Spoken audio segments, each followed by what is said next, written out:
He graduated high school in Maine and left. He said he left that great state the next day for a warmer climate. He earned his undergraduate degree in criminal justice in Florida and an additional degree in political science at the University of Georgia. He served as law enforcement officer for 20 years on the local and state level. During that time, he attended law school and received his Juris Doctorate degree with a thought toward practicing law on his retirement. You should have done that. You'd have a lot more time in the courtroom. Currently, his practice is limited to bringing his experience and legal expertise to thousands of criminal defense attorneys in 29 states. John's seminars and workshops are accredited for continuing legal education by the State Bar or Supreme Court in 29 states. Wherever John has lectured, attendees have sung his praises. I just went to one, Friday was a week ago, but I told him I was going to get even with him. But I'll put that aside. He told a joke, and then he said he didn't know he was going to have to explain his jokes to all the non-blondes in the room. Okay, anyway, John is married way above his pay grade to Charlotte Gormley, and he is the current chairman of the Houston County Republican Executive Committee. Welcome, John.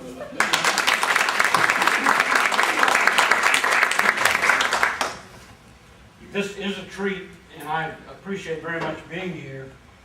There are several lawyers in the room and the judge, so I'm going to speak very slowly.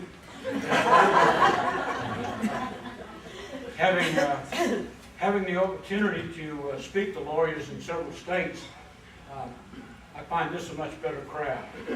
The lawyers have to be there, and you people don't have to be here. I want to start off by talking about the relationship between the Houston County Republican Executive Committee and the Houston County Republican Women. You ladies and your associates are the wing beneath the wings, the wind beneath the wings of the Executive Committee. Every time that you're called upon to participate, you're there. You're there in greater numbers than the members of the Executive Committee. You turn out, you focus on the task, you get it done, and that makes the people of Houston County, the Republican people especially, very happy. We appreciate all that you do in your relationship with the Executive Committee. Well, today, we're marking 429 days until the 2012 election. I keep it counted. At each Executive Committee meeting, I start off with the day count. 429 days isn't very long unless Judge Moulton just puts you in jail for that long. But 429 days will be up before we realize it. It's the build-up to the 429 days that we're going to talk a little bit about today. And by the way, Lady Liberty is 125 years old today. The Statue of Liberty came to us 125 years ago today. Jack Cook was there. For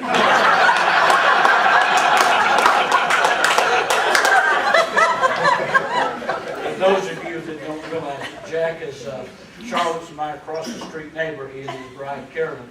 And we're all good friends, and I hope that he won't roll the tree in my front yard.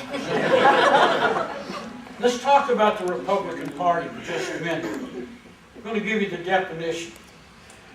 It's a political party formed in 1854 out of the ashes, and I didn't make this up, of the Know Nothing and Whig parties. John C. Fremont was the first Republican candidate to run for office. The first successful candidate was Abraham Lincoln in 1860. The name Republican Party was formally adopted at a state convention in Jackson, Michigan on July the 6th of 1854. That's a little bit about the name of the Republican Party and where we come from.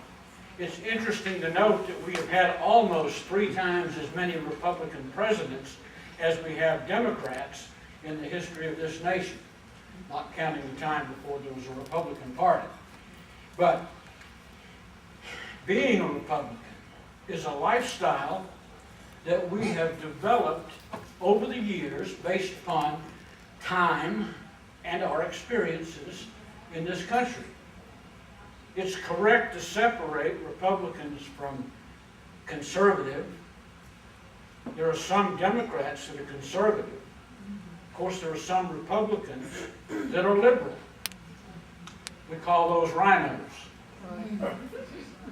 But the Republican Party, in the coming election cycle, has got a task cut out for itself. And we're going to have to take our share of that task on the local level and work it on up. Tip O'Neill, a Democrat, said it best. All politics is local.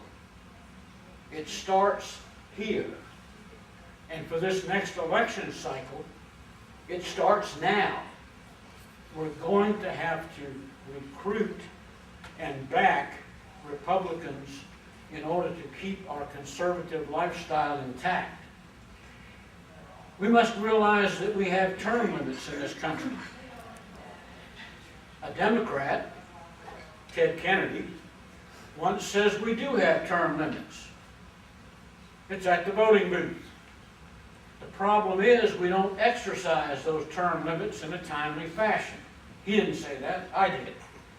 I mean, I think they built Congress around him. The problem that we have, the problem that we have is that we have elected officials that go up there to Washington, that great big cesspool in the Northeast, I want to call it, and they get so accustomed to the perks of the office that they forget why they're up there.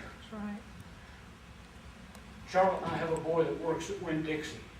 And when he went to work, he brought home a paper, a booklet that said, these are Winn-Dixie's policies. Number one, freshness. Winn-Dixie knows that when you put something on a shelf, it has a shelf life. It reaches the best that it's ever going to be, and then it rots. Winn-Dixie says, we're going to be mindful of the shelf life, of the freshness. Well, if it's good enough for Winn-Dixie, why isn't it good enough for the Republican Party? I'm not here to talk against anyone that has long served our party. But we need to look and make sure that they haven't lost sight of the interests of the Republican Party. Let's define conservatism for just a moment. I'm sorry, I have to look at my notes once in a while. Conservatism is a disposition in politics to preserve what is established. It's a political philosophy based upon tradition and social stability. It means stressing established institutions and preferring gradual development to abrupt change. Where have we heard that word before? Also, it's a governing philosophy that requires government to remove obstacles, to enforce rules fairly, and not interfere in the marketplace or family. Simple. With the definition of conservatism behind us, where do we stand today? Obama began his rise to the White House many years before he made the national scene. He made his mark as a community organizer, organizing people to rail against those who they thought didn't deserve what they had earned. His grassroots support comes from a portion of our society that looks to the government as the wallet which money flows to supply everything they need or want, cradle to grave and beyond. The liberals have created several generations of people with an entitlement mindset. Didn't take much convincing. We have a class of people today, 48% of the people in this country will tell you that their employment consists of getting a check. They get a check. That's their employment. That's what they do. And we've got generation after generation after generation that have developed that mentality.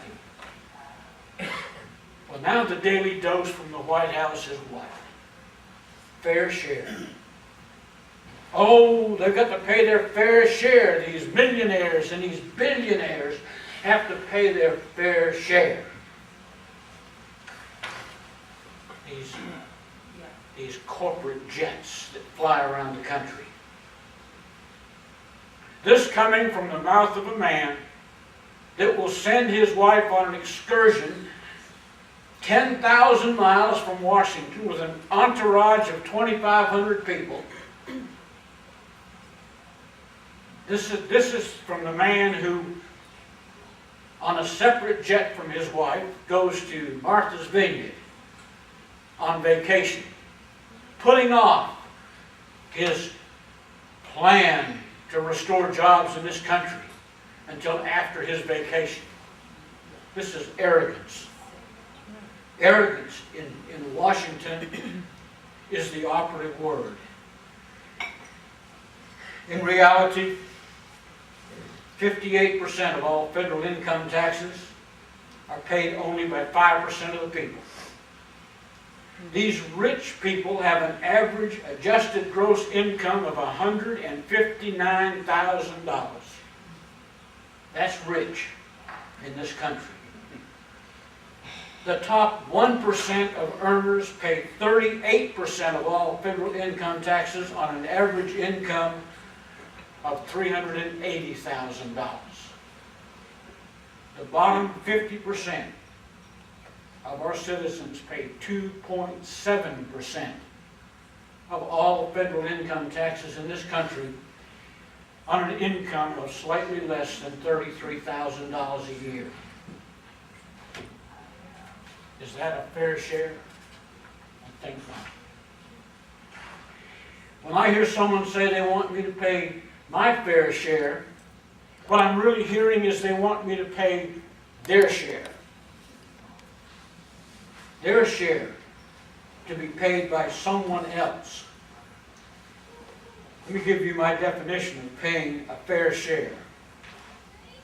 I don't think I should pay for government services that I don't want or use. That's a fair share starting place for me. Some examples. I drive on the roads, and I pay for those roads with a tax on the gasoline that I buy. That's fair. I use electricity and pay for it once a month based upon how much I use. That's a fair share. I use water and pay for that to be delivered to our house by the gallon. That's a fair share. We pay for groceries we consume based upon what we buy. I also pay for a lot of things that other people consume. Government programs for several generations of people trained to vote for politicians who will take from one part of society and give it to another in return for a vote to go back up to Washington. I'm often told that if I have a problem and I don't offer a solution, then I'm part of that problem. I'll buy that. I've been a Republican all my life. When I was born, I was on the dining room table of the dairy farm. When I was born, my granddad was concerned because breakfast was at 5:30 and 4 o'clock. Move this thing along. But when I was born, he walked into the room where the family was gathered and said, "It's a Republican." So here it is. Here's my solution. And I'm going to use our local police department as an example. We need a police department. We need them to enforce the law and maintain order in our society, to be ready to run into bad situations when other people are running out. Just like our fire department. We need them. The 2010 budget for the Dothan Police Department was $17,353,101.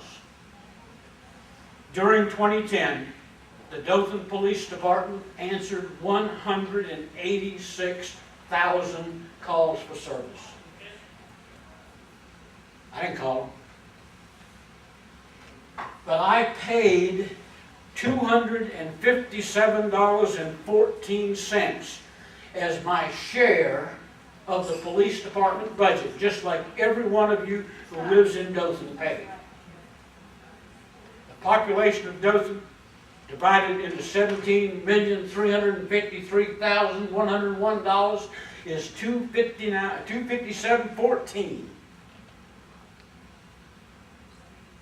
Wasn't it Nancy Pelosi that talked about pay-go? Pay as you go. Well, my solution is let's pay as we go. If you need the police, call them. And when the officer pulls up, he'll say, that'll be $93.29, please.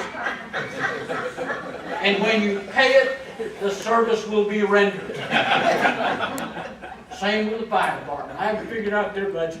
It'll be the same thing. When the fire truck pulls up, how many trucks do you want, Mr. Gamble? 3? Well, that'll be a $914 bill. Hurry and pay. Your house is burning. That is a fair share. It couldn't be any simpler than that. The $17,353,101 would be paid just like it is when the commission votes on it, except it's going to be paid by the people that use it. What's our challenge today?